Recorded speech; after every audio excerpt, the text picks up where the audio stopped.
So greeting everyone and welcome to our fourth session on our second module.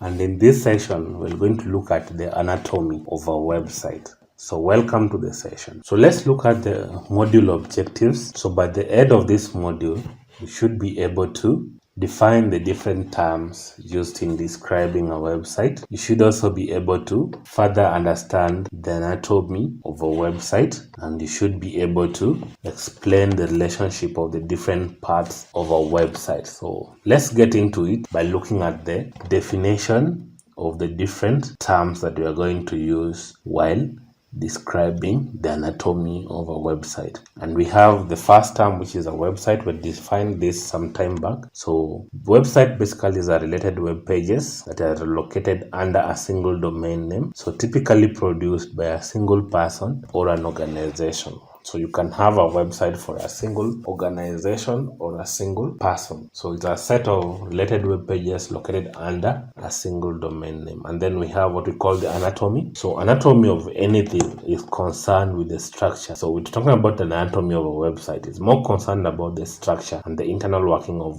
the website, especially as revealed by separation of parts. So if we take the parts on separate, then we can be able to analyze how these parts work, or the internal structures and the working of the different parts of a website. So talking about parts, let's look at the first part of a website, and it's usually called the header. So when you're talking about a website header, it is the most top part of our website, containing the logo and usually, but not always, the site navigation menu. So the header stays constant and visible as visitors click around the site. So that top part of a website where you interact with it stays contact in all the pages. That's what we call a header, and the header has the logo and usually, but not always, the site navigation menu, as you can see on the picture. So basically the components include the top bar. So in some website you might find the top bar. We have the header logo, we have the main and the navigation menus, and then we have the search bar. So depending on the type of website that you are browsing, you might find one or a couple of these items, but in most instances you'll not miss the logo and you'll not miss the navigation menus. You might miss the top bar, you might miss the search bar, but you might not miss the logo and the navigation menu. So let's look at the navigation menus, and we are saying that they are the links at the top of the page to help you find what you are looking for. So the navigation links are usually just below the header or above the header. So like you can see, we have the home, about, administration, academics. So this is for the navigation menu for a university, JKU art, and you can see the different menus that are available. And we're saying that when a site is viewed on mobile, the navigation usually morphs into an icon.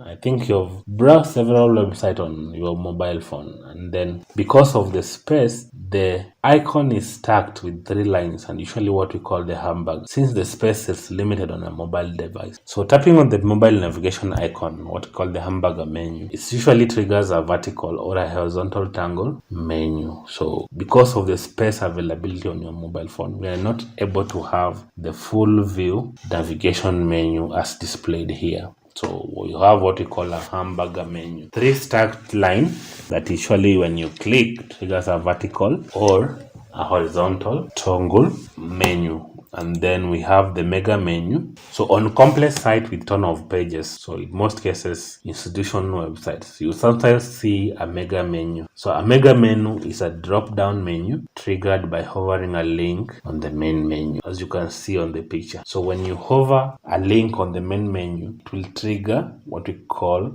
a mega menu. So the drop-down mega menu then shows you many links organized into categories and subcategories. One example of a mega menu is yourpeople.edu, a University of the People website. They have a clear and more precise mega menu. And then we have what we call a hero image. So just below the menu, you see a large image at the top of your web page that grabs the attention and sets the tone for the rest of the page. So this is what will grab the attention. This is the first interaction of users using your site. So this is what they're going to interact with on the first instance. A large image you see at the top of the web page and grabs attention and sets the tone for the rest of the website. So feature images typically span full width of the page and often contain headlines or call to actions. And later on, we're going to see what we mean by a call to action when you're talking about website design. When you're talking about blocks in website design, there's something we call a call to action, actually telling people to do something, maybe click a link or subscribe or do something. But we're going to look at this a little bit later on. And then we have the website content. So this is the main content of the website, and this is where the information on your visitors are contained. So a web copy or body copy refers to the written text. So the content refers to all elements used to communicate your message. So the purpose of which you develop the website is contained in the body. You're telling them about your business, you're telling them about your product, you're telling them about your services. So this will mostly be contained in the body. And then we have what we call a sidebar, and we're saying that a sidebar is a narrow vertical column right next to your website content. So next to your body, you'll find a narrow vertical column and often contain advertisements, link to other content, call to action. You'll also find the search box here. Think of the sidebar as the secondary to your primary website content. So in the first few years, there has been a trend in website design to eliminate the sidebar altogether. In most modern websites, you'll rarely see the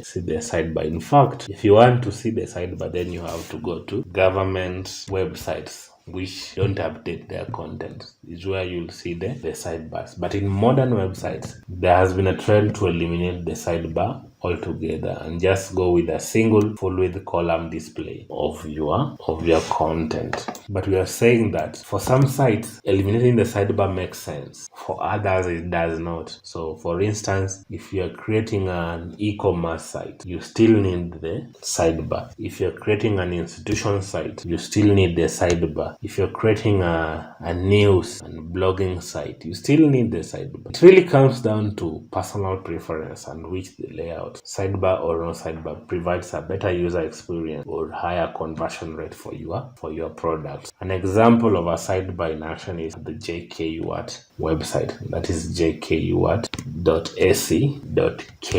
And then we have the footer. So we are saying that footer can be anything from a single line of copyright information to a multi-sectional area with contact information, a sitemap, links, opt-in, social media icons, and a search box. And this can even include much more items. In some instances, you might even find Facebook pages live feeds on the footer, making user interact with their Facebook pages. So we are saying that a footer is a great place to catch the visitor's attention and guide them deeper into your website when they reach the bottom of the page. So depending on your website, your footer is a very great place to catch the visitor's attention. You can direct them to other pages. You can tell them more information about your page. You can interact with them, have live Facebook feeds, have live Instagram feeds on the footer. So the footer is also where you expect users to find contact information, my account links if applicable, legal pages to your privacy policy. So common trend nowadays is that you'll find these privacy policies, terms and conditions placed on the footer page. So basically that's it for anatomy of our website. So don't forget we have the header, which is the top part of the website containing the logo, and then we have the navigation menu, which is also the top of the page and helps you find what you're looking for. We also have the mega menu, which is most commonly found on complex sites, and it's a drop-down menu triggered by hovering a link over the main navigation. We have the feature, or the hero image, and it's intended to grab attention of users and set the tone of the rest of the page. We have the website content, which contain all the elements used to communicate your message. We also do have the sidebar, contains advertisements, links, content, call to action, and the search box. And then lastly, we have the footer, depending on your preference. So a footer contains the copyright information to a multi-section area with contact information and the sitemap. So basically, that's it for this session. See you in the next session.